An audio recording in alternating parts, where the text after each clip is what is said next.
Alors que l'offensive sur Mossoul est dans sa phase finale, les familles arabes sunnites de ce camp attendent impatiemment de pouvoir retourner chez elles. Certains habitants des quartiers libérés de Mossoul ont déjà pu rentrer, d'autres, comme Ftaïma, attendent toujours. Elle vient d'un village de la périphérie de Mossoul, pourtant libéré de l'organisation État islamique depuis 8 mois. Nous voulons rentrer chez nous, que l'on nous rende nos territoires.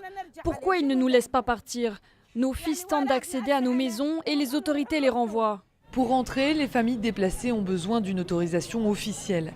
Certaines minorités chrétiennes, yézidis ou chabaks, se sont déjà réinstallées dans les villages autour de Mossoul. Seuls les Arabes en sont exclus, selon Ahmad. Le gouvernement irakien ne nous autorise pas à rentrer. Ils disent que la plupart des djihadistes étaient arabes sunnites ou ce genre d'accusation.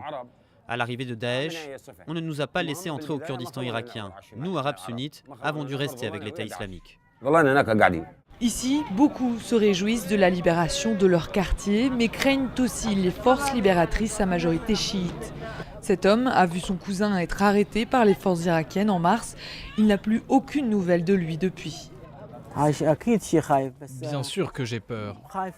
Nous avons peur, mais que pouvons-nous y faire? À qui s'adresser? Qui va porter notre cause? Nous ne pouvons dire à personne que nous sommes innocents. Ils frappent nos frères des semaines ou des mois, et après ils disent simplement qu'ils sont désolés. Ce sentiment d'injustice et de marginalisation vécu par la population arabe sunnite n'est pas nouveau. Selon l'ONG Human Rights Watch, il a aidé à la prise de pouvoir de l'organisation État islamique. De nouvelles persécutions pourraient permettre au groupe terroriste de renforcer à nouveau son hégémonie dans la région.